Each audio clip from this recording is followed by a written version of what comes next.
Ìfẹ́gbẹ́ mi ní gógó, ó deny me publicly.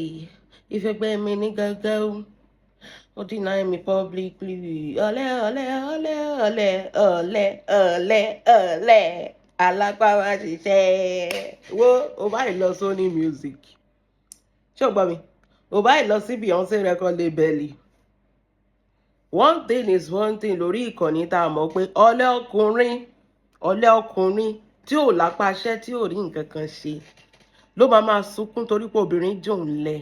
Ọ̀lẹ ọkùnrin ló máa ṣe kíni, ló máa sunkún torí pé kíni obìnrin jòun lẹ̀. Ṣó ti yé?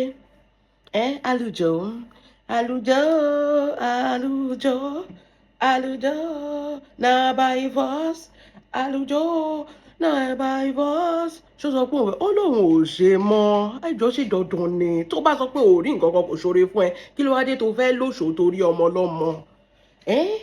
Àlùjọ you are a mistake. Kí ló ṣẹlẹ̀ tó fẹ́ one night stand ni wọ́n fi ẹ́ ṣe wọ́n dẹ̀ in fact one night stand tiẹ̀ gan tó rí ìgbà tó jẹ́ pé o ò mọ bó ṣe ń manage nǹkan. Orí odidi obìnrin bẹ́ẹ̀ yẹn tó jẹ́ pé godfather godmother gbọ́ godmother na water fans love na water ó dẹ̀ fowó yẹn ó fi tọ́jú ẹ̀ bọ̀ torí pé o ti rò ó pé bó ṣe máa rí nìyẹn bó ṣe máa lọ nìyẹn ó mú gbogbo owó oṣù ọ̀ndà ẹ̀ nísìnyí wọ́n á sunkún pé wọ́n jẹ́ ẹlẹ́ ṣé o kówó sí lápò ní Àlùjọ kí ló ṣẹlẹ̀ náà track record yìí ò ti wá pọ̀ jù ó ní ìfẹ́ gbé òní gógó ó deny him publicly ọ̀lẹ alápámáṣiṣẹ́ náà máa ń deny. Mo máa ń sọ kíní kan lórí ìkànnì ẹ jẹ́ ń sọ kíní kan fún yẹn ọkùnrin tó bá yẹ pé obìnrin ló ń bọ́ ọkùnrin tó bá ti jẹ́ pé obìnrin ló ń ṣe fún ọkùnrin yẹn ò lè rọ́wọ́ mú tó máa fi kú òótọ́ ni mi ò sọ pé kíyàwó yín kó bá support yín once in a while but make sure pé kò sóye tíyàwó ẹ̀ ń gbà ìwọ ló ń take care inú ilé.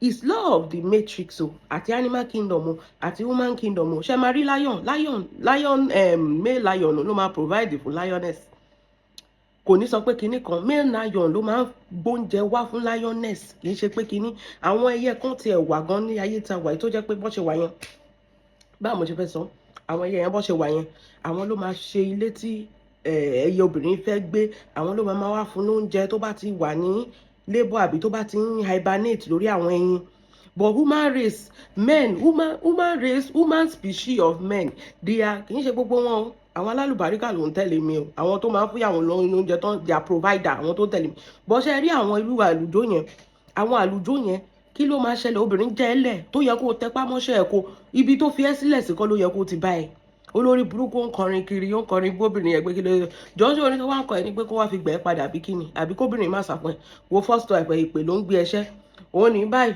ẹ̀yin one night stand ó lè fẹ́ kúrò ń bẹ́ ó lè ní ẹ lọ wá ṣẹ́ṣe alápámáṣiṣẹ́ má tẹ̀bà tó dógó ológun tẹ̀bà tí kí ló dé náà kí ló dé olórí burúkú ti ṣílẹ̀ pé bó ṣe wà yẹn ọmọ yẹn ó fọ́ fún mi ẹ̀jẹ̀ bó nǹkan tó ń sọ nìyẹn jẹ́ ẹ sọ kíní kan fún ẹ you cannot understand what is going on in a woman's mind bó ṣe rí nìyẹn ó lè fọ́ fún ẹ lónìí kó máa ṣe gbogbo nǹkan raṣọ fún ẹ ṣe ra gbogbo nǹkan fún ẹ my dear tó bá ti ká ó ti ká nìyẹn tó bá ti lè switch ó ti switch yẹn bóbìnrin ṣe rí nìyẹn wọ́n á sọ pé àní emotion lè control emotion wa nǹkan tó ń pè lóbìnrin nìyẹn because if you are not adding any value to this woman's life kí ló fẹ́ keep her around fún that is it torí ẹ̀ mo sọ pé ọkùnrin make sure that you are the one doing make sure you are the one doing ìyàwó ẹ ó di valentine ẹlòmíì ò ra nǹkan kan fún ìyàwó ẹ mú ìyàwó ẹ ò bá jẹ flower ò bá jẹ pé oye tó bá ká mọ́ ẹ lọ́wọ́ ni send owó sí sọ pé happy valentine ilé without her asking ọkùnrin míì tí máa dúró tí ò bá béèrè ò jẹ lọ́ọ̀kì no ọjọ́ tó bá máa ká lójú ìyàwó àbí tó bá máa gbé kinní fẹ́yàn míì ó máa ṣọ́ọ̀kì ẹni take care of your woman take care of your wife má jẹ́ kí obìnrin jẹ́yàn tó máa provide fún ẹ tó wá máa sunkún kiri tó máa release the track record torí obìnrin ẹ rí páyé ọkùnrin ó ti bàjẹ́ obìnrin break heart ẹ Àlùjọ ní 2026 ó ń kọrin pé obìnrin break heart ọ̀lẹ alápámáṣiṣẹ́ ní àfàjò lọ wáṣẹ́ ṣe iṣẹ́ lóṣùpá ń ṣe lọ́rùn lọ wáṣẹ́ ṣe ìwọ nìkan mo rí lórí social media tó ń release record fóbìnrin torí pé ó break up pẹ̀lú ẹ̀ ó ló deny him publicly ìgbà tó ò lówó lọ́wọ́ àwọn owó lóbìnrin máa ń deny publicly wò ó kí gbogbo orun orí ẹ̀ kó ti fàtú kó má sí irun kankan mọ́ lórí ẹ̀ kó má sí anything mọ́lá rẹ̀ kó má sí eyín lẹ́nu ẹ̀ kápò ẹ̀ bá kún obìnrin ò lè deny ẹ̀ o bẹ́ẹ̀ ni ipò ẹ̀ ò bá ìga gèlèjé tó bá jẹ́ provider tápò ẹ̀ kún tó lówó lọ́wọ́ tó ṣe my dear wọ́n máa rú wá báyìí bí omi òkun ni bọ̀ Àlùjọ alápámáṣiṣẹ́ ilé uncompleted iṣẹ́ uncompleted orin gan uncompleted kí ló wá rí gbé ṣe náà kí ló rí gbé ṣe gbogbo bó ṣe gbà tó gan, kí ló fi dà náà? Kò sí tó rí ìrísí orin. Ṣé tó bá yẹ pé iṣẹ́ ká ẹ lára ni oníṣẹ́ tó ń ṣe tó ti rí reason tó ọmọbìnrin fi ẹlẹ̀. ẹ rí lọ́wọ́ ta wà since ìyẹ̀wé ti gbé cruising wọlé àná mo wà lórí show yẹn mo kàn rẹ́rìn ni because it's very very funny. I was just laughing because it was entertaining. That is what we want. If tẹ́ bá fẹ́ jà gan, make it entertaining. Èwo ni kẹ́ máa ṣépè fún ọmọ ọlọ́mọ, kẹ́ máa borúkọ ẹ̀ jẹ́, kẹ́ máa borúkọ àwọn tó wà ń bẹ jẹ́, kẹ́ máa ṣépè fún yẹ. Kò make sense. But tó bá tilẹ̀ jẹ́ pé lórí ọ̀rọ̀ cruising ni, ẹ jẹ́ kí gbogbo wa máa cruise. Bẹ́ẹ̀ ni, àlùjọ lọ wá ṣẹ́ṣe my dear. Ayé ń bàjẹ́ lọ leléyìí. Kí ni age ẹ ná? Kí ni age tó jẹ́ pé at your age àwọn ọkùnrin míì wà tó jẹ́ pé they are provider, àwọn tó lè tán, kò sóbìnrin, kò sọmọ, kò síyàwó, kò sí girlfriend, gbogbo wọn ló ń fi ẹlẹ̀ because torí kí ni ẹnu nìkan la rí kò sówó lágbo, àpò ti gbẹ tán. Ó wá British passport káàkiri, òun wá ọmọ lóyìnbó tó máa fẹ́ olórí burúkú. Imagine tó wáyé pé olórí burúkú yìí lóòótọ́ ni ó kó sọmọbìnrin yẹn lórí ọmọbìnrin yẹn fún ní passport. Nǹkan tí ò bá máa sọ kọ́ leléyìí o. Nǹkan tí ò bá fojú Dorcas rí. Dorcas mo bá ẹ yọ̀, mo bá ẹ dúpẹ́ tó bá sọ pé kí ló ṣẹlẹ̀ ń bẹ́ yẹn wípé ikú tó yẹ kó pa ni ó ṣí fìlà lórí ẹni ní ọ̀bẹ nìyẹn dúpẹ́. Ikú tó yẹ kó pẹ́ òun ló ṣí fìlà lórí ẹ̀yẹn. Wò ó miss bullet, ó dodge bullet yẹn náà. Tó bá sọ pé ó fẹ̀gbẹ́ ṣe kí ni, ó dodge bullet yẹn my dear, yóò dá fún ẹ. This is a testimony that àdúrà yẹ ń gbà lórí ẹ. Bẹ́ẹ̀ ni thousands will fall by your right, 10,000 by your left, but ohun aburú kan kò ní ṣe ẹ́ pẹ̀lú ògo náà, kò dẹ̀ ní ṣe ọmọ tó gbé dání pẹ̀lú ògo náà. Ó sọ kíní kan lórí show ẹ̀ lánàá. Ó ní ẹ̀yin èèyàn, ó ní ẹ wo imagine kó jẹ́ pé ọwọ́ bọ̀dá tó ní àtọ̀ tó wọ́tírì, torí tó bá yẹ pé àtọ̀ ẹ kì í ni iṣẹ́ ló máa ṣe, àwọn ẹgbẹ́ ẹ̀ náà ń ṣiṣẹ́ ni, wọn ò máa kọrí ikú fún obìnrin torí pé ó ṣe kíni, torí pé ó fi wọ́n lẹ̀. Bẹ́ẹ̀ ni wọn ò máa kọrí bú obìnrin torí pé ó fi girlfriend máa ní kì máa ń ṣe ìyàwó ẹ̀. Ìwọ tó ò ṣe record label fún ìyàwó ẹ̀ tó jẹ́ ẹlẹ̀, ó wá ń ṣe record label fún girlfriend yẹ, one night stand. Ó lóun dúpẹ́ lọ́wọ́ Ọlọ́run, èmi gan bẹ́ẹ̀ dúpẹ́. Ó lóun dúpẹ́ lọ́wọ́ Ọlọ́run pé kì í ṣọwọ́ àlùjọ láwọn ti gba spam, watery spam tó wà lábẹ́, pé spam olómi tó ń gbé kiri, pé òun dúpẹ́ lọ́wọ́ Ọlọ́run pé kì í ṣọwọ́ ẹ̀nà ti gbà, torí orin tí ò bá kọ lé ní pé kọ́ wá ṣe GNA fọ́mọ òun, kọ́ wá ṣe FNA fọ́mọ òun, kọ́ bọ́ òun gbọ́ ọmọ òun, wọ́n ti gbọ́ ọmọ bàfọ́sùn. Kò sí orin tí ò ní kọ fún ọmọbìnrin yẹn, kò sí àrà tí ò ní dá fún ọmọbìnrin. Á tún ṣorin fún bébì yẹn gan níbi tó lè dé. Á ṣorin fún Dorcas, ṣorin fún ọmọ ẹ̀, ṣorin fún ìyá Dorcas, á ṣorin fún UK government. Màmá Ṣàlí tó ti kú gan ó máa kọrin fún, torí pé kí ni àwọn ọkùnrin bí eléyìí. Mo máa ń sọ fún yín, ẹ sá fún ọkùnrin báyìí, jẹ́ ẹ sọ fún ẹ, ewé sunko ni. Bẹ́ẹ̀ ni àlùjọ, ewé tó lọ rà, ògùn tó lọ ṣe, ó ṣe kí ni, ó sunko ni. Why? Because Ọlọ́run ò sí lẹ́yìn alábòsí. Ibi tí ọmọ yẹn dẹ̀ ń ṣoore sí, àwọn tó ń finú gbàdúrà fún wípé ó ò ní jí sọ́fẹ́ ayé, gbogbo kòtò tálùjọ bá gbẹ́lẹ̀, ó ò ní jí sí, orí ara ẹ̀ ló máa fi gbé, òun fún ara ẹ̀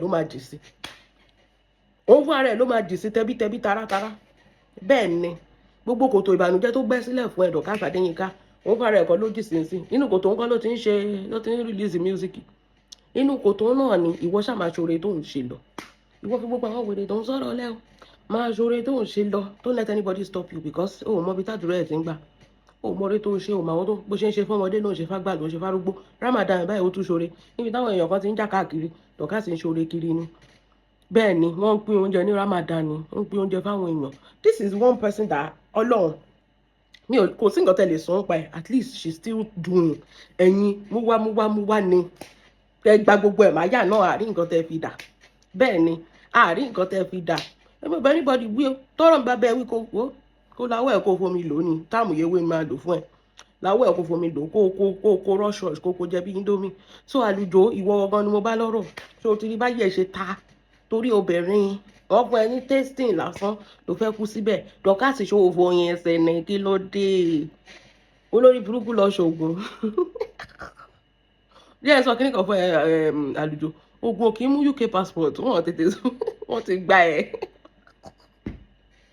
Ogun lè mú Màmá Ṣàlí gan, ogun àjẹ́ hán ogun lè mú pálí Màmá Ṣàlí. Wọ́n sọ fún ẹ débẹ̀ ni, kò possible kó gùn mú pálí Màmá Ṣàlí náà. It's impossible. Ìyá Dorcas, ìyá Adéyínká, mọ́mí Adébísí, wọ́n máa lajú lẹ̀ báyìí kí tálùkò bọ̀ kó wọ̀. Wọ́n máa lajú lẹ̀ báyìí kó gbòdìdì ọmọ lọ́wọ́ àwọn, kó wá sọ wọ́n wá sọ Dorcas bíi bọ́dà láti. Ayé ti bàjẹ́ àlùjọ, má lọ wá ṣẹṣẹ lọ ṣiṣẹ́ olè oníjìbìtì, ó ń wo obìnrin tó máa kówó fún un. Godmother obìnrin ni, godfather obìnrin ni, godsister obìnrin ni, girlfriend mi ni, ọ̀rẹ́ mi ni obìnrin ni. Ó ń wo obìnrin tó máa lù ní jìbìtì. Ogun ti bàjẹ́, gbogbo bèbí ti ṣẹ́jú. Pa tó bá gbọ́ pé pa òdòdó rọ ò ní rí nǹkan kan lọ fọwọ́ ara ẹ ṣiṣẹ́ olè alápá má ṣiṣẹ́. Olè kí ló dé tó tún ẹ̀ báyìí? Wọ́n jẹ́ ẹlẹ́ kí ló dé tó ń ṣe track record lebẹ̀? Mo ní kó lọ kọrin lọ́dọ̀ Beyonce, kò sí nǹkan tó máa ṣẹlẹ̀. Tó bá gbọ́ pé ó ti lọ náà nìyẹn. Godmother gan ti sá fún ẹ pé olórí burúkú ni bọ̀wẹ́. Àṣé olórí burúkú ni bọ̀wẹ́ ẹ̀ náà ní Godmother sọ. Àṣé olórí burúkú ni bọ̀wẹ́ ẹ̀. Tó gbogbo wọn ló máa ṣe orin fún torí pé wọn ò support ẹ mọ́. Orí ẹ̀ ò pé pẹ̀lẹ́ bébì. Mami bébì. Àlùjọ pẹ̀lẹ́ bébì. Ó dùn ẹ̀ pẹ̀lẹ́. Ó ti ṣí gbogbo bùkátà ilé ayé gbogbo fámìlì yín lé Dorcas lórí. Ọlọ́wọ́ kì í ṣọba ẹ̀ka. Kò ń dúró sẹ́yìn àṣebí nǹkan tí ò yẹ ni. Kò ń dúró sẹ́yìn tani sẹ́yìn àṣebí kì í ṣe ọba ìka. Kò dẹ̀ kì í dúró sẹ́yìn àṣebí. Ẹ̀yin wèrè dédé, ẹ̀yin olórí burúkú dédé. Wọ́n rọmọ lọ́mọ ó dẹ̀bi ti àyàtì. Ó dẹ̀bi ti Dorcas mo pọ̀ lórí tiẹ̀ náà. Ó dẹ̀bi ti àyàtì. Mo máa sọ kíní kan lórí social media. Ẹ̀yin obìnrin ẹ la etí yín sílẹ̀ kẹ́ gbọ́. Kò sí bó o ṣe jẹ́ kíní tó lórí social media. Má fẹ́ anybody lórí social media. Ṣé mo kó tipẹ́ tí mo ti máa sọ kíní yẹn? I'm talking from people's experience náà ni wọ́n ní ọgbọ́n ọlọ́gbọ́n ní òun jẹ́ ká pe àgbà ní wèrè àbí whatever it is tó wù yẹn ẹ̀yin lẹ mọ ibi tẹ́ ti ń rówó rádaràda. Má fẹ́ ọkùnrin, kò sẹ́nibọ̀dì tó fẹ́ ọkùnrin lórí social media tí ò ṣẹ̀sìn bọ́m̀bẹ́. Tíyàwó ẹ̀ ò bá drag yẹ àbí girlfriend yẹ, ìwọ fún ara ẹ ló máa ṣe record ibẹ̀ fún ara ẹ. Ẹ má fẹ́ ọkùnrin lórí social media. Wèrè ni most of them, wèrè ló pọ̀ jù. Ẹ máa jẹ́ kó máa ṣẹ́gìrì sí yín lára ni. Kò sí ẹ tó bá tẹ̀ wọ́n fẹ́ ọkùnrin lórí social media, make sure pé ó ní baba ńlá owó. Exactly, ó máa ṣe á dẹ̀ ti invest owó yẹn lé ẹ lórí dáadáa wá ti mọ̀ pé tó bá tẹ̀ fún mi ṣẹ̀sìn mo ti mọ nǹkan tí mo ti gbà lọ́wọ́ ẹ̀. Bẹ́ẹ̀ ni kó tó go public pẹ̀lú anybody, kó tó ṣe anything pẹ̀lú anybody. Má fẹ́ anybody lórí ṣe. Ṣé orí fídíò ká sì ṣe deny ẹ publicly tó tún fi kọrin pé ó deny mi publicly, ìfẹ́ gbé mi ní gógó. Deny ẹ publicly, privately, spiritually, physically, emotionally, financially, kò deny ẹ. Number 2, wọn kì í tọ́jú ọkùnrin. Kì í gbọ́ kíní yẹn tí bá ń sọ. Wọn ò fọ́kùnrin lówó, obìnrin ò gbọ́dọ̀ máa fọ́kùnrin lówó. Obìnrin ò kì í ṣe kíni, wọn ò gbọ́dọ̀ máa fún ọkùnrin lówó. Tó bá mọ̀ pé ó fẹ́ fún ọkùnrin lówó, number 1, jẹ́ kí ọkùnrin yẹn jẹ́ ọkọ ẹ̀ tó kọ́kọ́ fẹ́ ẹ náà, number 1. Number 2, mi ò sọ pé yẹn nìkan, ó gbọ́dọ̀ jẹ́ ọkùnrin tó múlẹ̀. Tó bá sọ pé òkè o, kò ní eléyìí wá fẹ́ support ìyẹn dà. Wọn fún ọkùnrin lówó. Ṣẹ́rí, mò ń ya yín lọ́pọ̀lọpọ̀, ẹ má tó wá padà wá máa ṣẹ̀sìn bí báyìí. Number 1, má fẹ́ ọkùnrin lórí social media. Tó bá tó wá fẹ́ ọkùnrin lórí social media, make sure pé ó ní ìyáláyà owó dẹ̀ ti ná. Ó ti ná millions ilẹ̀ lórí tó dà kò ní. In fact, àti drag àti jẹ́ anybody drag ẹ gan, it will be very very difficult. Bẹ́ẹ̀ ni, wàá tẹ̀ tó bá tẹ̀ drag ẹ wàá ti mọ nǹkan tó ti gbà. O ò ní ṣẹ̀sìn lórí òfò. Má tún ná owó ẹ̀ fún ọkùnrin. Ṣé mọ̀ pé mo máa ń sọ kíní yẹn fún yín? Ń gbọ́ torí irú ọjọ́ báyìí ni. Torí wọ́n máa sọra wọn di àlùmáńjìrì, wọn ò ní fẹ́ lọ mọ́. Kí ló dé? Ọmọ yẹn náà ò ṣe mọ́. Ó dẹ̀ move on. Kí ló dé? Ó lóun ò ṣe mọ́. Kí ló dé tó fẹ́ kú síbẹ̀ torí British passport? Mo sọ kíní kan jọ́ kan àwọn èèyàn kan drag mi. Mo ní bó ṣe wà yẹn, the best obìnrin tálùjọ lè dò nílé ayé ẹ̀. Mọ̀ pé òyìnbó ni Dorcas. Bẹ́ẹ̀ ni, ọmọ tó ní British passport dání. The best obìnrin tálùjọ lè dò òun ni Dorcas. Ibo ló ti fẹ́ gbẹ̀rí gbẹ̀ ṣé wọ́n gba passport ń bẹ̀? Ṣé wọ́n gba passport ni? Tíkẹ́ẹ̀tì lásán gan ṣé wọ́n já fún wọn gbẹ̀rí gbẹ̀ ni? Tábà sọ pé ó fẹ́ ní international passport. Ó ti ṣílé pé Dorcas bó ṣe wá yẹn, bèbí ti fọ́ fún mi. Ó ti kọ script ayé ọmọ yẹn sílẹ̀. Ọlọ́run fa ìwé yẹn ya. Ó ti kọ script ayé ọmọ yẹn sílẹ̀. Kí lọ́lọ́run bá ṣe? Ọlọ́run bá fa ìwé yẹn ya. Ọlọ́run sọ pé bó ṣe wà. Ìwé yìí kò ní ṣe kíni, kò ní gbére.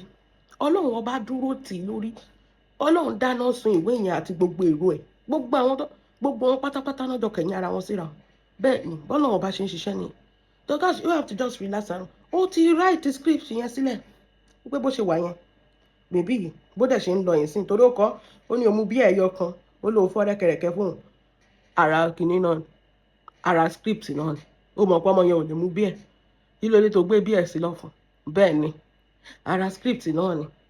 Ó mọ̀ pé tóbìnrin bá ti mọtí, ó máa ṣe kíni, ó máa wà relax, ó máa wà feel safe, especially tó bá ti di lálẹ́, ó máa ṣe kíni, ara script náà ni. So idán ẹ̀ ló ṣe ń pa. Gbogbo nǹkan tó ṣe gan òun confess to crime ni. bẹ́ẹ̀ ni tó bá mú ẹ dáadáa òun confess to crime ṣé o mọ̀ pé wọ́n sọ kíní kan fún ẹ wọ́n ti ń rí ẹ̀ sí bèbè ẹ̀wọ̀n wọ́n rí ẹ̀ sí bèbè ẹ̀wọ̀n o ti kọ script sílẹ̀ fún ọmọ ọlọ́mọ tó fẹ́ fi gbà o ti make sure pé bó ṣe wà ẹ́ o make sure kó bá David Infinity jà o bẹ̀rẹ̀ sí ní insult máa yẹn kó bẹ́lẹ̀ ìjà kó bá gbogbo àwọn ọkùnrin jà kó jẹ́ pé ìwọ nìkan ni center nǹkan tó dẹ̀ ṣẹlẹ̀ ìgbà tálùjọ dé nìyẹn Dorcas bá everybody lẹ́gbàá gbogbo wọn ló bá jà kálùjẹ lè dúró síbẹ̀ ara script náà ni oògùn yẹn ń dáhùn gbá yẹn ìgbà tó wá di pé kó finalize ẹ̀ bọ́lá sọ pé níbo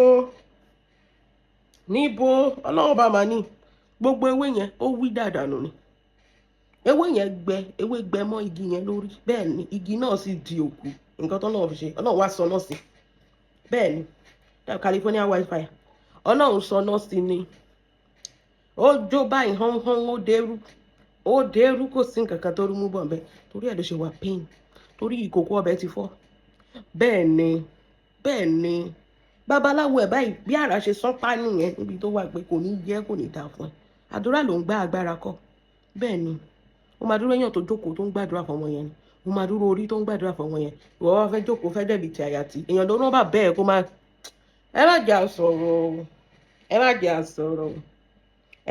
sọ̀rọ̀ ṣé èèyàn làárọ̀ nílé yín kẹ má rí ṣe kẹ má ní láárí kó má sí nǹkan kan tẹ́ ẹ lè dá kó má sí nǹkan kan tó kùnrin ọmọkùnrin géńdé ọmọkùnrin kó lè fọwọ́ ẹ̀ dá your mama is a failure bẹ́ẹ̀ ni ìyá ẹ̀ is a failure olóṣì olórí ibú bẹ́ẹ̀ ni torí ó wálé ayé wá pòfo ni sálátọ̀dọ̀ Lizzy àwọn oníwèé Lizzy dání o oníkìní kan Lizzy dání wọ́n gbà ẹ̀ sílé náà gbá yẹn ó sádọ́dọ̀ Dorcas wọ́n relé fún ẹ ṣe lé fún ẹ kọ́lé fún ẹ ṣe gbogbo ẹ kí ló wá fẹ́ fowó ẹ̀ ṣe ilé ayé kí ló dé tó jẹ́ pé wálé ayé wá pòfo ni látọjọ́ tó ti bí ẹ kí ló lè sọ pé wà á chief by yourself ọ̀kadà àwọn náà sọ pé kò ṣiṣẹ́ wọ́n start ẹ̀ kò ṣiṣẹ́ kó tó di pé ọlọ́run gbọ́n àwọn èèyàn tó Dorcas náà ni tó fi ṣe mọ́tò fún ẹ olóṣè olórí burúkú ìgbà tí gbogbo ẹ ti gbẹ tán sí ló ṣẹwà wọn wá ń kanra mọ́rin pẹ̀lẹ́ máìdì ẹ̀ káyé kọ́rẹ́nsì ó wá ń kanra mọ́rin ní gbogbo jẹ́ ẹ sọ fún ẹ lórí bó ṣe ń ṣe release and delete yẹn release and delete orí Facebook ni entertainment music ló àkókò bẹ́ẹ̀ jó sí kí ló fi ń ṣe yẹn entertainment ní kọ́bọ̀ tó yọ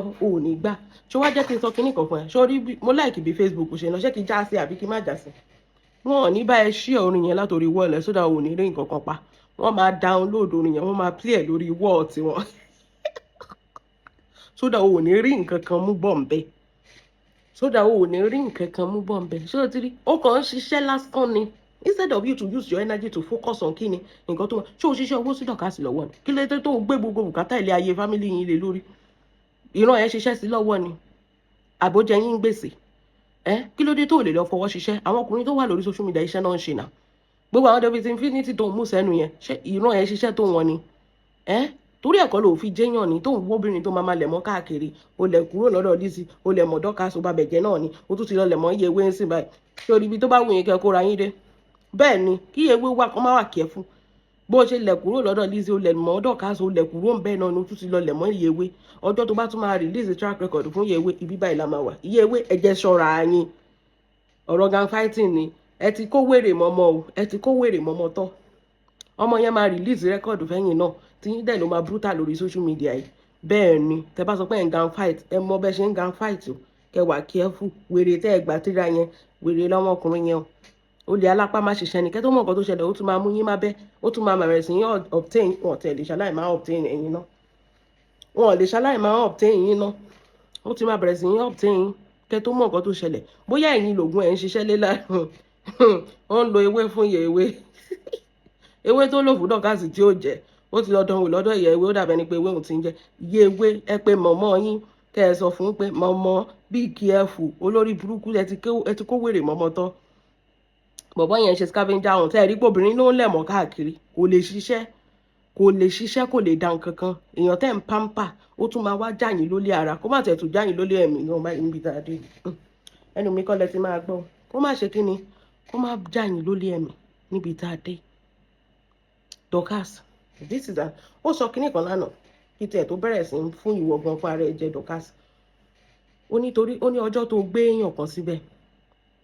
níbi tí àlùjọ ṣe kíní ìdè àlùjọ ò fẹ́ jẹ́ kí ẹni ọkùnrin súnmọ́ Dorcas iṣẹ́ ni èṣù sọ pé òun dé tóun fẹ́ wá bẹ́ẹ̀ jẹun iṣẹ́ ni ó ní photographer àbí kò ń ṣe photographer bọ́bọ́ yẹn náà sing mọ́lẹ̀ báyìí ó fáìn báyìí kò ojú ẹ̀ ò dá ojú ẹ̀ wà òkè kì í ṣàfọ́jú kì í ṣe kíní ó ṣe mọ̀ ọlọ́run ló tẹ̀ mọ́ bíi TikTok àti tẹ̀ ṣe máa mú wọn gan-an lọ́wọ́ eléyìí fáìn dáadáa ó ní photographer ó gbé pé kíní ẹ̀ sí ó gbà kan nọ́mbà bọ́bọ́ yẹn dúpẹ́ lọ́wọ́ ẹ̀ àlùjọ gbà sórí ni ó ní tóun bá ti gbé ọkùnrin bí nǹkan tó ń ṣẹlẹ̀ nìyẹn máa gbé ọkùnrin síbẹ̀ jẹ́ kó gbómi parí ṣáà lábá tí ẹ̀ jẹ́ ni àwa lábá ti rán ẹ̀ jẹ́ ni gbé anybody tó bá lè gbé síbẹ̀ gbogbo àwọn tó ń gbúdọ̀ káàsì lẹ́yìn onídòkúdò ẹ jọ ṣé dọ̀kásì dóko tó ìyá yín lókè ọ̀hún kẹ́tì mìíràn tí mò ń sọ àní dárúkọ tó ló máa dàbẹ́ nípa tó fẹ́ ṣó ti yẹ yín ṣó dóko tó àǹtí wa lókè ọ̀hún àǹtí tó ń pin kiri ọlọ́run tẹ̀ tún mọ́ ìlú táǹtí tún wà ń sìn báyìí ó tún ti pin débẹ̀ domi ńlẹ̀ lẹ́ẹ̀ má domi lórí bẹ́ẹ̀dì ṣé dọ̀kásì dóko tó yìn àwọn yẹn ò wọn ọmọ ogó kan là ń kọ ṣèbí dọ̀kásì ló tẹ̀ rìjẹ́ẹ̀tì yàn wọ́n rìjẹ́ẹ̀tì àwọn yẹn ń bẹ̀ yẹn ni ẹ má jẹ́ àsọ̀rọ̀ jù wọ́n rìjẹ́ẹ̀tì àwọn yẹn náà bẹ̀ yẹn náà ẹ̀yin lẹ fẹ́ sọ̀rọ̀ who is the saint lórí social media àbí ṣé nǹkan ń ṣe yín ta ni saint lórí torí ẹ ganu sọ̀rọ̀ ọ̀hún wí kẹ́tù who is the saint lórí social media ẹ fún mi ní èèyàn kan tó jẹ́ sí ṣé màmá ni saint àbí ẹ ṣáà máa wò ó tí ṣé kíní màmá kò sí lórí social media ni ṣé màmá ni saint kò sẹ́nibọ̀dì tó jẹ́ saint lórí social media yìí náà kò sí àǹtí ibi tó tún bàjẹ́ fún wọn dé wọ́n tún ṣẹ́yún pẹ̀lú ọjọ́ orí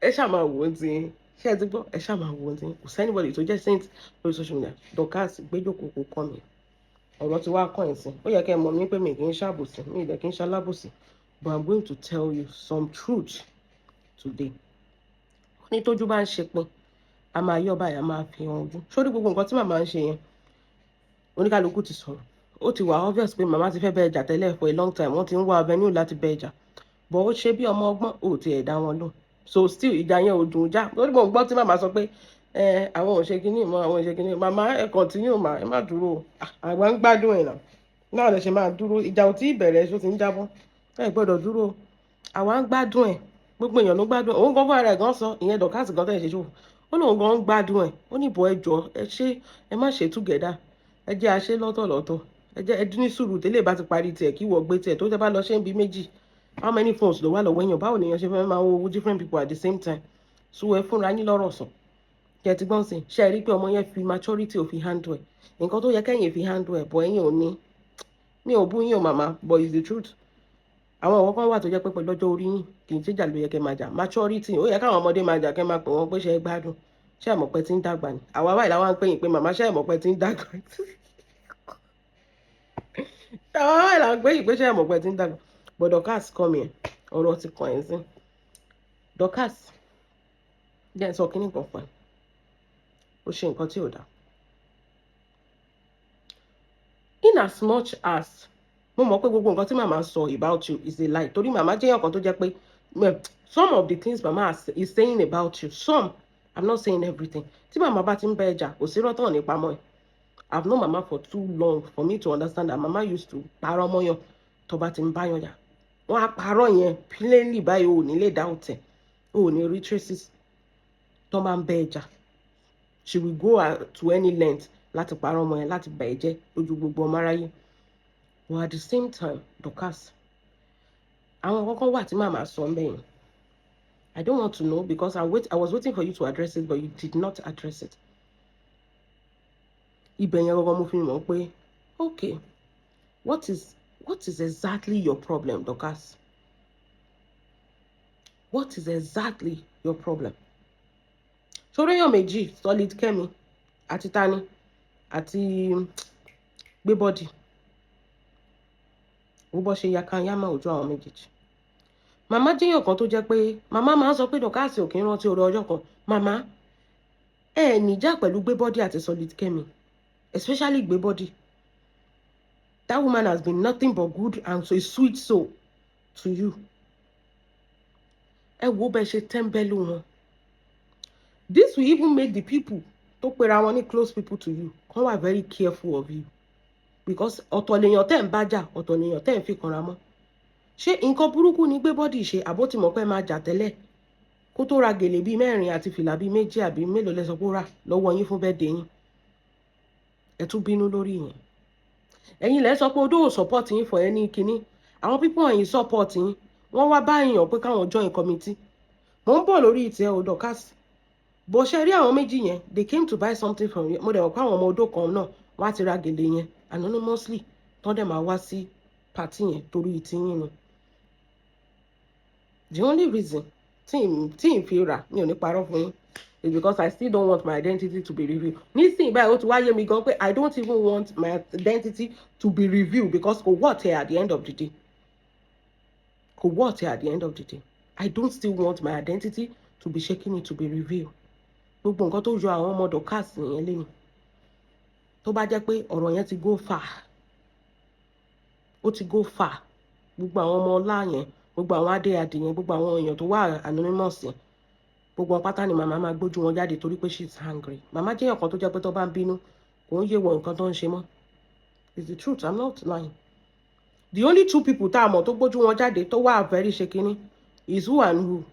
Gbébọ́dì ẹ̀. If mama can throw Gbébọ́dì ẹ̀ under the bus, Ọlọ́run, that is a no for me. Something ti wá èèyàn máa ń ní sùúrù ni. Wọ́n nífẹ̀ẹ́ yín náà ṣe fẹ́ join committee. Wọ́n nífẹ̀ẹ́ yín náà ṣe fẹ́ join committee. Especially Gbébọ́dì ẹ̀. Mi ò yọ Solidkemi sẹ́yìn o. Solidkemi is a very, very good person as well. Especially Gbébọ́dì ẹ̀. We've seen her over the years. Drum support for you.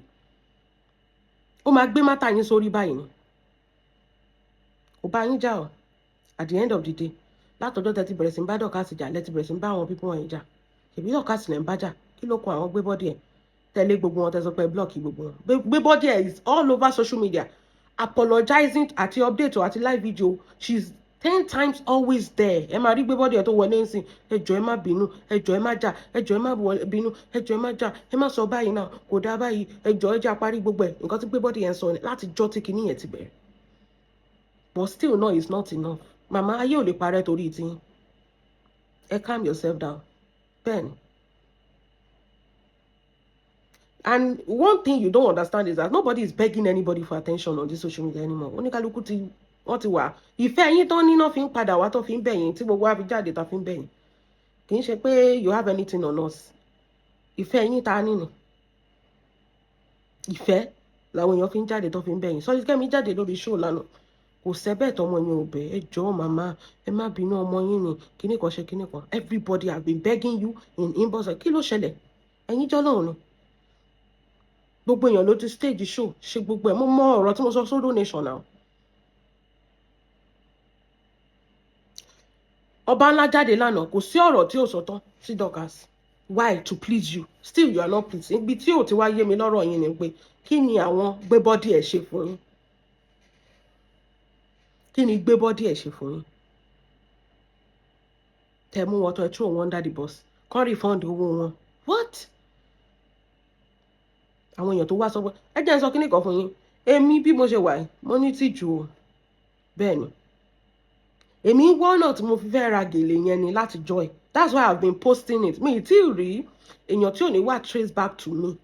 Tí mo máa ṣe understand tí màá fi ra kíní yẹn tí ò ní wá trace back. Mo dẹ̀ fẹ́ lọ. But mo tún wò pé tí bá lọ, ojú máa ka ojú, wọ́n máa mọra wọn tó bá mọ̀ mi tí bá lọ ṣẹ̀mọ̀. Wọ́n lè identify me as easy as that. But at the end of the day, see the way you throw people that actually love you under the bus. So why would I? Èmi jẹ́ nǹkan tí mi kì í pretend o. The way you treat other people, màá ti mọ̀ pé bó ṣe máa treat mi nìyẹn. Especially people that have not offended you. Tẹ́ bá sọ pé ìyẹn àti Dorcas ń jà àgbàgbé yẹn. Gbébọ́dì àti Solidkemi ńkọ́. Those women has never done anything to you.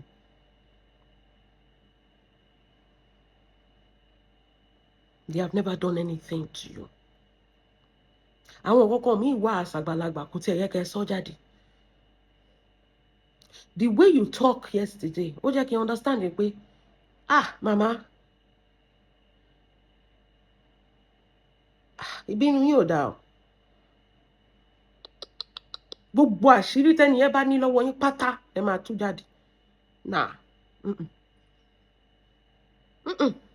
Ẹ tún bínú débi pé ẹ tún bínú pé nǹkan táwọn ọmọ ewé tún organize fún yín ẹ tún sọ pé ẹ ní lọ. Kí ló dé? Ẹ nítorí pé ẹ ní principle. Ṣẹ́yìn ti predict pé ẹ fẹ́ báyàn jà tẹ́lẹ̀ ni. It's not about principle. It's just it's stupid to me. Kì í ṣe pé mo pè yín stupid ẹ má bínú. I'm just saying that decision is stupid. Gbogbo àwọn ọmọ ewé, they put their time, their effort and everything into something. Kò sí anybody tó mọ̀ pé ìjà fẹ́ ṣẹlẹ̀. Ẹni kan má fi wọ́n sínú committee, wọ́n fi wọ́n sínú committee. Àwọn yẹn sọ pé àwọn fẹ́ ra gèlè káwọn lè wà káwọn wá yẹ yín sí. Ẹ sọ pé kán refund owó wọn. Ẹ sọ pé ẹ ní wá fún kinní yẹn. Ẹ sọ fún wọn pé kán má gbà wọ́n. What's the big deal? Ṣé bẹ́ẹ̀ sọ pé ẹ nífẹ̀ẹ́ àwọn people wọn? Ìfẹ́ yín tán ní náà lọ sọ pé ẹ ń ṣe nǹkan.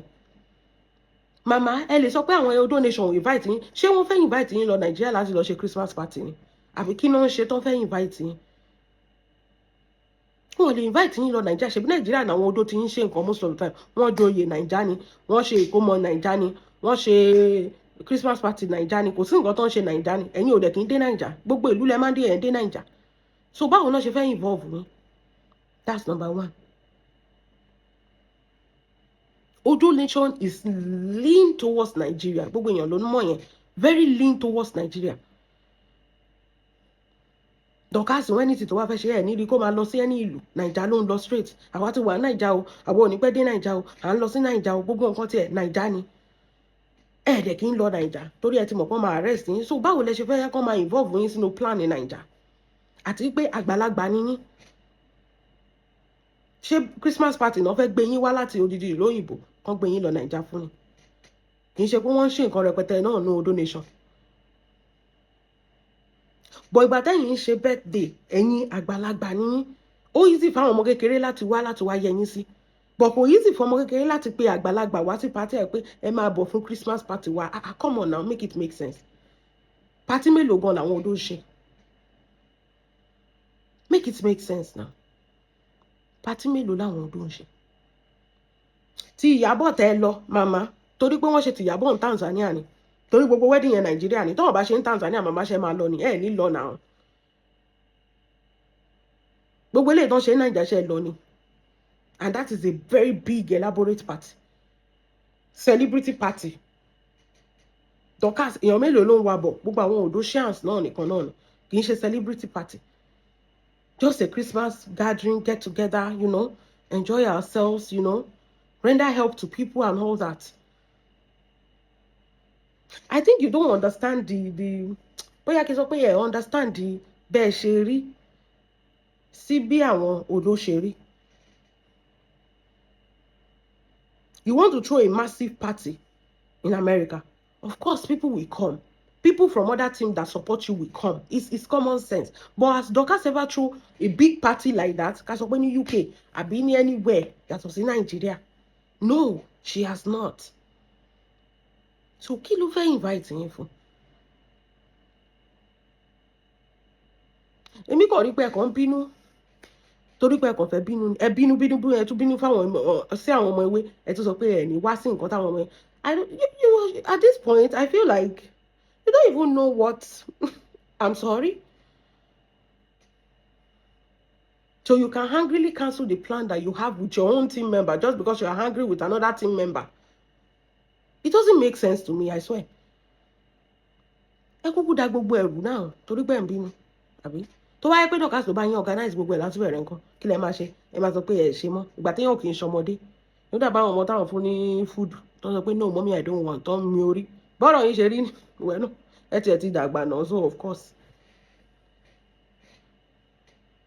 Mo ní mo dúpẹ́ lọ́wọ́ Ọlọ́run. If you see how I have sleepless nights trying to figure a way to buy that gele. Why? Torí pé màmá ló ń ṣe kinní o, and I was thinking about ways to come that won't be. Mo dúpẹ́ lọ́wọ́ Ọlọ́run. Nǹkan tó fi sọ pé ó dáa kéèyàn máa dúró sáyé ẹ̀. Nísìnyí gan boundaries yẹn gan mo set ẹ̀ báyìí. Tẹ́ bá rí tent tí mo set fún ara mi. Ẹ̀yin èèyàn máa sọ pé because ọgbọ́n ọlọ́gbọ́n lèèyàn fi ń ṣọgbọ́n níbi tó dé yìí sí mi. Ọgbọ́n ọlọ́gbọ́n lèèyàn fi ń ṣọgbọ́n. Whatever you do, má jẹ́ ọmọ ẹ sọ́wọ́. Bẹ́ẹ̀ ni, you don't know èèyàn tó nífẹ̀ẹ́ dénú. Mo wá sọ kinní kan fún yín tẹ́ ọ̀nà. Mo ní tó bá jẹ́ pé gbogbo nǹkan tí màmá ń sọ pé wò ó máa dá gbogbo nǹkan tó wà lọ́wọ́ mi ilẹ̀. Dorcas ló ń sọ fún màmá pé màmá máa dá gbogbo nǹkan tó wà lọ́wọ́ mi ilẹ̀ fún yín. Ẹ jọ̀ọ́, won't we drag Dorcas like Aswani generator? Kó tẹ̀ jẹ́ pé màmá ló ṣe Dorcas. Kí Dorcas wá sọ pé màmá gbogbo nǹkan tó wà lọ́wọ́ mi máa dá àlẹ́ fún yín. Tí bá dá àlẹ́ Facebook oníṣẹ́, ṣé àní drag Dorcas? Ojú tí mo fẹ́ kẹ́ fi wò ni. Bọ̀ nísìnyí lẹ sọ pé cruise lẹ fẹ́ máa ṣe.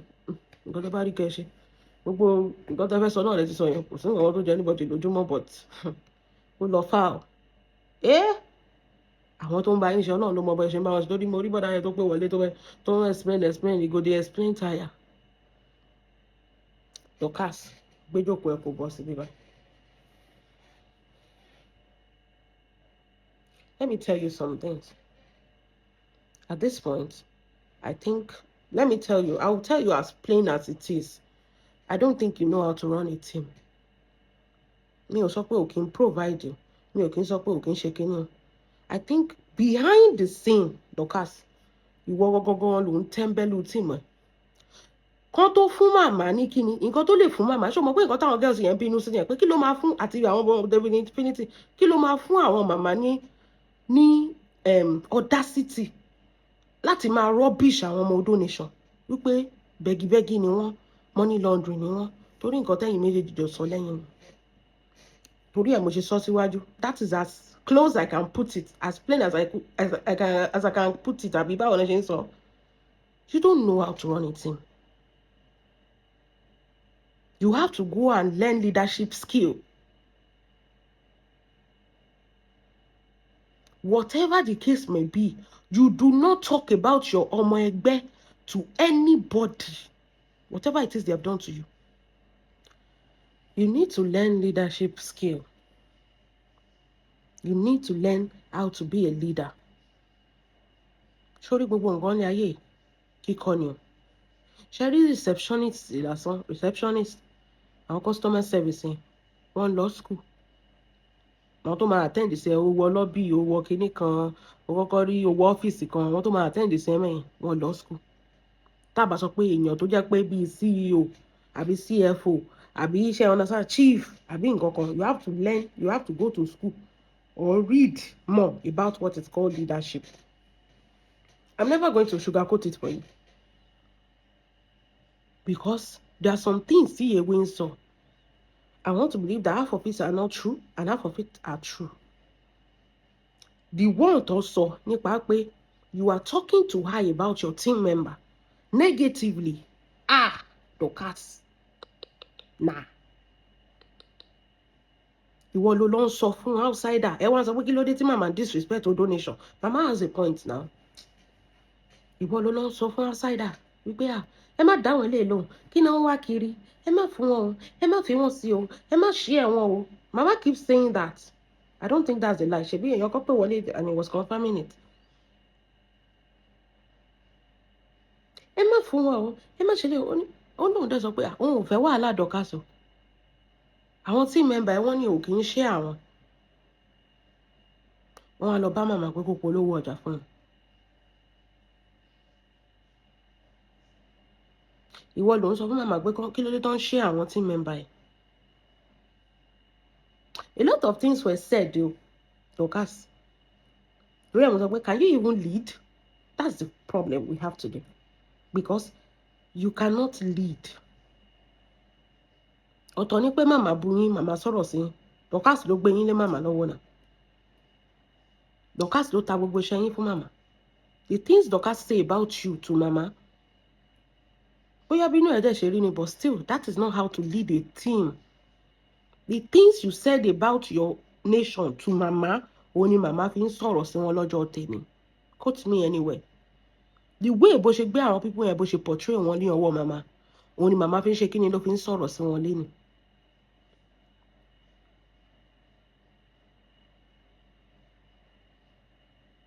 You did not handle it very well. Mi ò dẹ̀ mọ nǹkan tó ń wá kiri. Maybe you are looking for loyalty.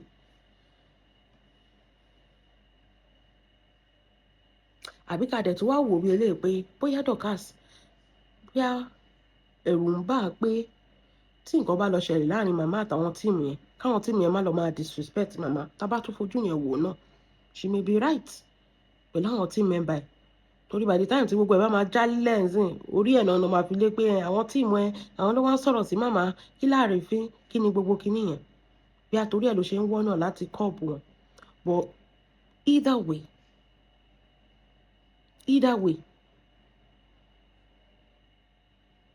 àwọn kọ́kọ́ wà tó jẹ́ pé ẹ ní rí ọmọ ewé tó máa wá sọ́dọ̀ yín pé ó fẹ́ wá polówó ọjà, ẹ̀yin team member náà ẹ bọ́ bí. Nǹkan tewé fún ewé, nǹkan todó fún odó ni.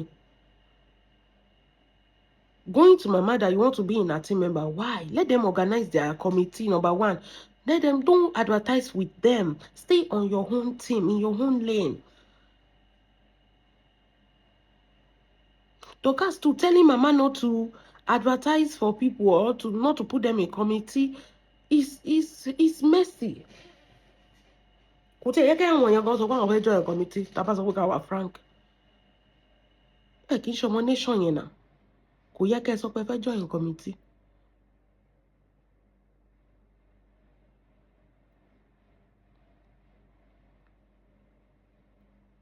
Number 2. Bẹ́ ṣe wà yẹn, ó yẹ kẹ́ ṣe kí ni? Ó yẹ kẹ́ rọra sẹ́ńpẹ́ sí tìmù yín, kẹ́ fi ọ̀wọ̀ ara yín wọ́ ara yín, kẹ́ fúnra yín lọ́pọlọ. Kẹ́ fúnra yín ní ọpọlọ. Ẹ má máa gbẹ̀yìn, kẹ́ lọ ṣe nǹkan lẹ́yìn Dorcas lẹ́yìn. Ẹ má máa yọnu sọ sínú tíìmù ní tíìmù. Ẹ dúró sáyé yín. If you need something, if you want your team member to polówó for you, torí gbogbo àṣírí yín ló tún lánàá, tá bá sọ pé tá bá tẹ̀ sọ pé màmá ṣe kinní kan, ẹ̀yin gan fún ara yín gan, tẹ́ ẹ̀ bá gbéra yín lé wọn lọ́wọ́, màmá ò ní rí nǹkan sọ nípa team member yín bẹ́ẹ̀ ni. Gbogbo nǹkan tí Dorcas àti màmá sọ lẹ́yìn gbogbo ẹ̀ ni màmá fi wá bú yín bẹ́ẹ̀ ni. Olórí ò kì í tú àṣírí, àwọn ẹgbẹ́ náà wọn dẹ̀ kì í yọ lẹ́yìn olórí láti lọ ṣe nǹkan tí ò ṣe kinní, because ṣe ló dàbẹ́ ni pé inú tíìmù yín ẹ̀ trust ara yín. Tí Dorcas bá ti ń ta costume, Solid Kẹ́mi, kí ló wà ńbẹ̀? Ó gbọ́dọ̀ polówó fún ẹ náà, ṣebí tíìmù ẹ ló wà. Oníkálukú ta tiẹ̀ náà, separate. Nǹkan tó ń ta ṣe ó yàtọ̀ sí nǹkan tí Dorcas ń ta, ṣé the same thing lẹ́jọ́ ń tà ni? Tábà sọ pé ẹ̀yin customer máa clash, no na. Polówó ara yín, ara problem tẹ̀ ẹ́ níní. Ẹ trust ara yín. Dorcas ló náà sọ fún màmá pé àwọn people yẹn ti bú màmá rí. Leadership. If you want to go far in Odo Nation, you have to know how to be a leader. You don't throw your people under the bus. At the end of the day, you don't try to throw one under the bus if you're not going to wá tẹ̀ sójú gbogbo yín náà. Ẹ gbọ́dọ̀ ṣera yín lóṣooṣù ọwọ́. Bẹ́ẹ̀ ni. Èèyàn kan ń tajà báyìí o, a máa polówó ọjà báyìí. Tó bá yẹ pé nǹkan tó máa fi máa support ẹni yẹn ni kó máa polówó ẹ̀, you are the team leader. Ó yẹ kẹ́ léèyàn tó ń jẹ láàrin yín, èèyàn tó ń ta jewelry, èèyàn tó ń taṣọ, èèyàn tó ń talẹ̀, gbogbo tiyín ni. Gbogbo kíní mọ́mí ọba ńlá. Ọba ńlá sọ pé ẹ fi vendor oní vendor lẹ̀. Tó bá ń polówó fún vendor tiẹ̀, o tẹ̀ ní ráyè láti rí vendor oní vendor, torí at the end of the day nǹkan tí màmá sọ, if you think about it, wípé o fẹ́ gba vendor àwọn. So she had to go to the people that she's advertising for. Ṣé ẹ mọ̀ Dorcas rí? Wọ́n láwọn ò mọ̀ rí. If they did not give you advert, Dorcas, má ṣe ọmọ líle. Fi advert sílẹ̀. Òun sọ pé ọ̀rẹ́ ẹ̀ ni ìyàwó ìbílẹ̀, ọ̀rẹ́ ẹ̀ ni ìyàwó ìbílẹ̀ kọ́ ló ń talẹ̀, ìbílẹ̀ ló ń talẹ̀. Àǹtí náà ṣe pé o ti ń post ìbílẹ̀ kó tó di pé màmá bẹ̀rẹ̀ sí ń post ẹ̀. Ibi tí wọ́n fẹ́ kó ti gbà wò ni. Ìyàwó ìbílẹ̀ kọ́ ló ń talẹ̀, òun kọ́ ló ní Harmony Estate, ìbílẹ̀ ló ń talẹ̀. And both ìbílẹ̀ àti ìyàwó ẹ̀ kò sẹ́nibody tó pé ẹ pé kó jọ kó wá advertise fáwọn. Wọ́n rí ẹ ń bẹ̀ kó tó lọ bá màmá. If she feel threatened about that, why continue posting it? Leave it for them. Ara leadership náà ni. Bàbá wọn do anything.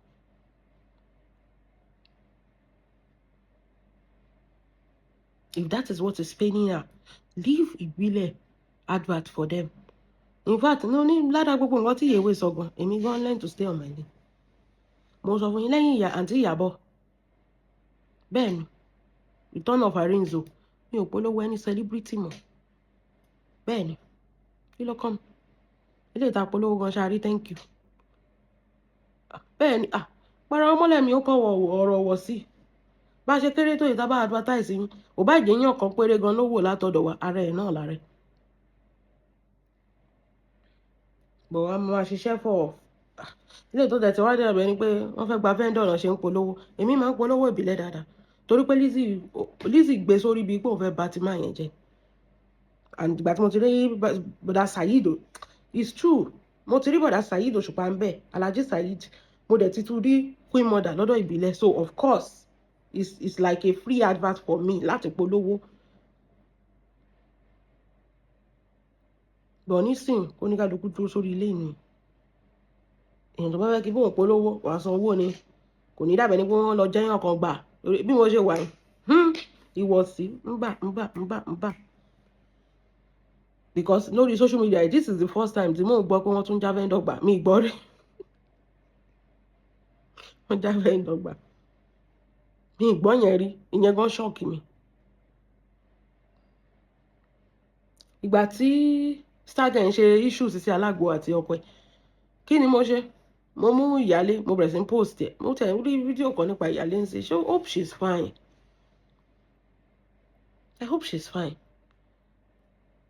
mo mú ìyálé, mo bẹ̀rẹ̀ sí àwọn ń ta ṣínṣìn free ni, kò sí ìgbà tó fẹ́ gbà bẹ́ẹ̀, mi ò gba vendor, mi ò gba client, mi ò gba anything, but you know, to support and to help each other. ọjọ́ títí àǹtí Tóyìn ìṣẹ̀lẹ̀ ọjọ́ yẹn mo ti wò pé dàbẹ̀ ni pé wàhálà ń bọ̀, táǹtí Tóyìn sọ pé kọ́ má fi fídíò ń jà, kọ́ má fi báyọ̀ jà, lẹ́sù post fídíò Obasabi àǹtí Tóyìn sọ̀rọ̀ sí wa tó yẹn èmi kẹ̀ mo ti kó kangara mi, ẹ rí nǹkan kan lórí péjì mi mọ́, f by 100 billion kí n tèmi, kì í ṣe pé ìbínú àbíyàn ò dáa o, but let's be frank, bí mo ṣe wà yìí paramọ́lẹ̀ mi ó kọ̀rọ̀ wọ̀ sí, bẹ́ẹ̀ ni nǹkan tó máa kó wọ̀ sí wá bá mi, because the best thing is for you to live harmony, tó bá yẹ pé nǹkan tó ń bí màmá nínú ni, because ibi kan tó ti dúró díẹ̀ nìyẹn, that's the only place tó ti dúró díẹ̀ nìyẹn, and she's making it seem as if ẹni pé you want to snatch harmony from her. In as much as there's no contract between you and Harmony, and there's no contract between Harmony's wife and you, why are you advertising for them? Ṣé wọ́n gbéṣẹ́ ràn ẹ́ ni? Nǹkan tí mo ń pè ní leadership ni. In as much as but it's your choice though, no? Ìwọ àti màmá lẹ́jọ́ mọ́ bí tẹ́jọ́ dì sí, so it's your choice. But if those family can deny you, it's better for you to leave them. Mama will not come and advertise GEC, Mommy GEC. No. Mama tell you, we are very blunt. Nípa advertisement, I cannot advertise for free for anybody. You have to pay me. She's very blunt. If Mama is not collecting money, she's not doing any free advice for anybody. Use some of those leadership in your team. Boundaries. Stay on your lane. Nísìnyí tó ti tẹ̀ mọ́ ẹ lára, gbogbo èèyàn máa ṣọ́ ẹ báyìí pé jagbajagba ló ń ṣe, nǹkan tí gbogbo èèyàn máa ṣọ́ nìyẹn, pé àwòtọ́ ni jagba ni o, ó fẹ́ jẹ́ ni ẹgbà lóòótọ́ ni. So I'll just explain yourself, me, anybody gbà o, torí pé ẹni ẹjọ́ rẹ mi, torí ẹni o, but if this is how it feels, mo ti fi yín lẹ̀ o. Simple as that. So that kí gbogbo ogun kó lè mí, kò sí pé kíní, but it's still your choice. That is it. It's your choice. But you cannot complain. Táwọn Harmony bá wá publicly, torí Mama will do it to the point that she will make the Harmony publicly kàn wá ridicule, kàn wá sọ fún ẹ pé àwọn ò gbéṣẹ́ ràn ẹ́. Both the ọkọ àti ìyàwó were already signed by the husband and wife. Mama will do it to that length. So instead of waiting for that public disgrace, why don't you just period base it solely on money? Bẹ́ẹ̀ni.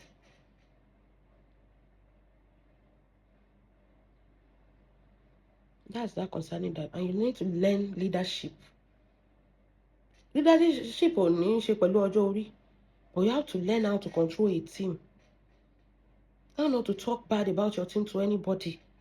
Nǹkan tó bá ṣe láàrin yín náà ni. Láàrin yín ni kẹ́ ti pa, kẹ́ ti kún, kẹ́ ti settle ẹ̀. Tó bá yẹ pé àwọn gbé bọ́dí ẹ̀ wọ́n lọ sọ nǹkan lẹ́yìn fún màmá, pé wọ́n nu team kẹjọ yanjú ẹ̀ láàrin team yín kó má jáde síta. Pé àwọn tó kù.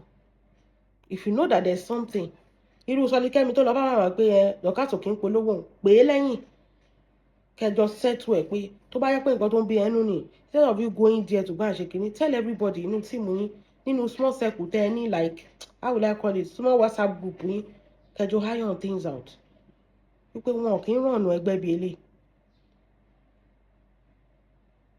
tó bá mọ̀ pé ó fẹ́ polówó lọ́wọ́ màmá ó ṣe sọ fún mi kí bẹ́ẹ̀ sọ fún màmá tó dáwọ́ máa dàbẹ́ ni pé èmi mo gbéṣẹ́ ẹ̀ but if your leader is not aware ó dẹ̀ wá lọ lẹ́yìn ó lọ bá màmá lẹ́yìn ṣe ló dàbẹ́ ni pé the team is not united and mama has the right to tẹ̀ sí yín lójú torí ẹ ti fira yín wọlé àti team member àtọ̀gá team member ọ̀tọ̀ nìkan tọ́gá team member ń sọ ọ̀tọ̀ nìkan táwọn team member ń sọ ṣe ló dàbẹ́ pé màmá ló wá rán tíìmù yín fún yín bó ṣe rí nìyẹn I'm not going to sugarcoat it for you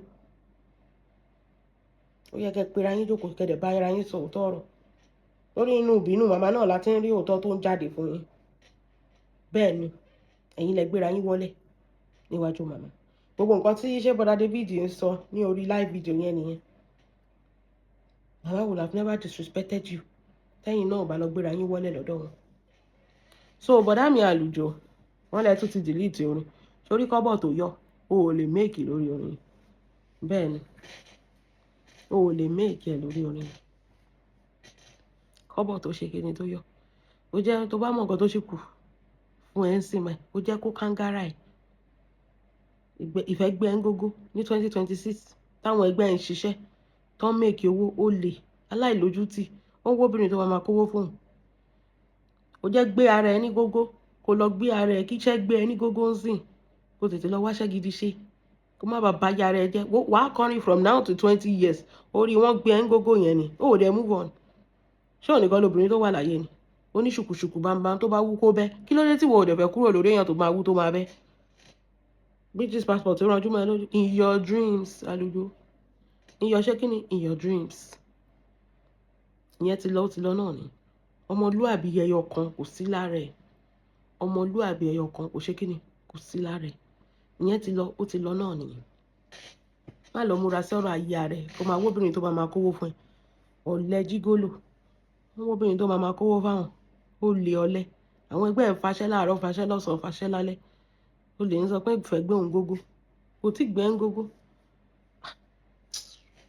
ìwọ̀n tó yẹ kán lò dànù kán fi ẹ́ ṣe nǹkan míì kán lò ẹ̀ fógo àwọn èèyàn tó máa kò sí nǹkan tó jọ̀fẹ́ ní ayé àlùjọ kò sí nǹkan tó jọ̀fẹ́ ní ayé ọmọlúàbí ò ní ó lè treat obìnrin dáadáa ìgbà tó bá lè ṣe orin fún dọ́kàsì tó tiẹ̀ help ẹ tó yẹn kí ló bá wá fojú ìyálé ẹ rí ṣebí ìyálé yẹn ló jáde tó ń bínú tó ń para àti wọ́n sọ pé yìí kí ló ṣe é ò dẹ̀ ní sùúrù